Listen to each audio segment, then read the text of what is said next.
All right, so we're gonna talk about 5 things your agency needs to do before pitching your first corporate client. We all want the big clients, right? We want the Amazons of the world, we want the Facebooks, we want the Apples of the world, right?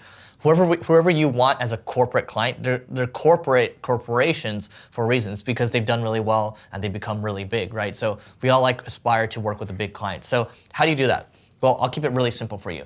Number 1, you need to have testimonials. You have to have some kind of validation on the work that you've done. So on our site, on Single Grain, for example, we have different testimonials from people saying, I love working with Single Grain because they're fun, because they innovate, whatever it is.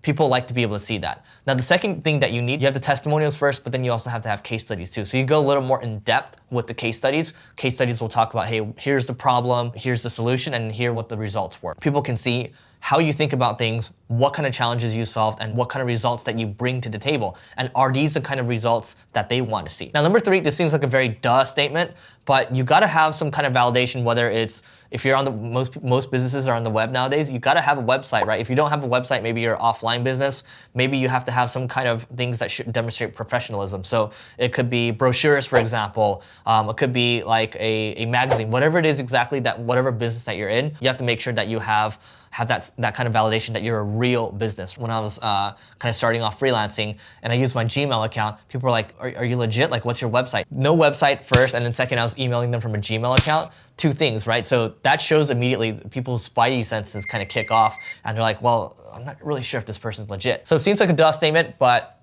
kind of have to make sure, especially when you're starting out an agency, that you get this stuff established and it doesn't look like Dookie, okay? Can't look like Dookie. Number 4, I talk about this all the time. You have to build a great team around you. So if you're just starting out in the beginning, maybe your team, maybe these are virtual people, but people want to know the people that they're working with, right? For example, when people ask, who's going to be working on my account? Okay, well, there's this person, there's that person.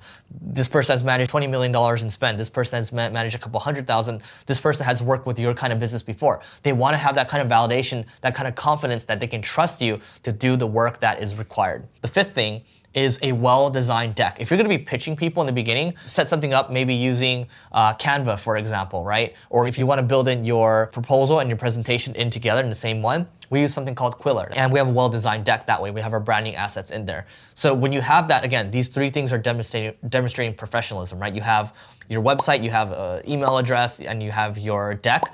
And then they can see all the other things that I talked about, such as your team, case studies, testimonials. That shows you're legit. And corporate clients, they work differently, right? There's a lot of red tape around there. There's certain things that they expect to see. You gotta have these things ready. I'm not saying you need to have these for smaller clients, because smaller clients, they don't care about this, especially the small businesses. They're not worried about this stuff, right? They're worried more about the relationship. But if you're working with much bigger clients, they're gonna expect this kind of stuff. And this stuff that you're presenting is gonna go through a couple different departments. It might even go through legal as well. So you gotta make sure that you're buttoned up and you look good as well. So hopefully